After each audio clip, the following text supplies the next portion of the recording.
Okay, silipin naman natin itong ating mga YB. Ayan. Dito sila sa ating grower cage. So far, tuloy-tuloy lang yung laki nila. Walang stress. Ayan. Walang bugbugan. Alright.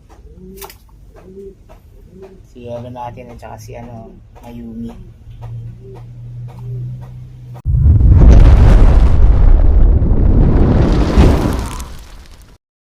Okay, nest ball check tayo. Ayan, meron silang isa sa ating noble cage 1. Sa ating noble cage 2, so far wala pa, pero for sure this weekend meron na yan.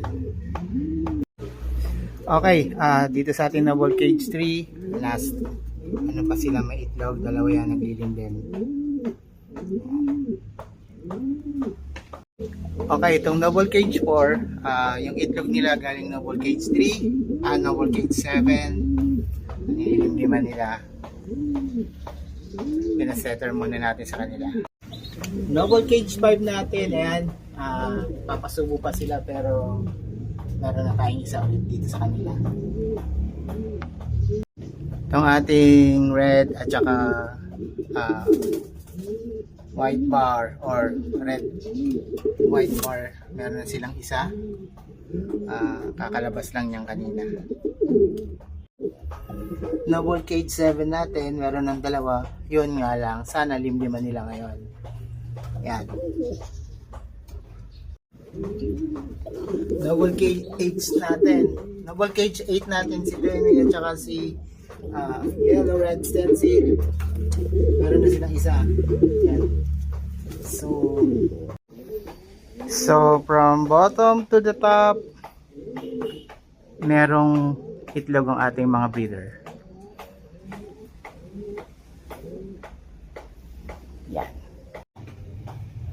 Okay, silipin naman natin itong ating mga YB. Ayan. Dito sila sa ating grower cage. So far, tuloy-tuloy lang yung laki nila. Walang stress. Ayan. Walang bugbugan. Alright. Si Yelo natin at saka si Ayumi. So itong ating Grisel na Homer ay nagpapasubo pa, tapos umitlog na sila. Ganyan yung ginagawa natin para hindi maistorbo yung paglilimlim, para hindi maabot nitong pinapasubo nila na inakay. So tinataasan natin yung kanilang nest bowl. Yan. Ganon din sa isa. Tingnan nyo to.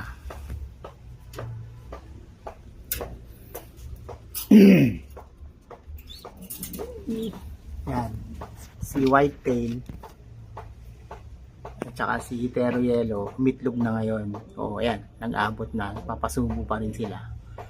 So tinaas na natin, nilagyan natin ng riser yung kanilang nest bowl para hindi maistorbo yung paglilimlim. Yan lang po ang ating ginagawa. Kaya kung meron kayong pwedeng i-share anong ginagawa ninyo pag nag-abot na yung itlog at saka yung pinapasubo, pwede nyo i-share sa comment section natin para mas marami makalam. Thank you!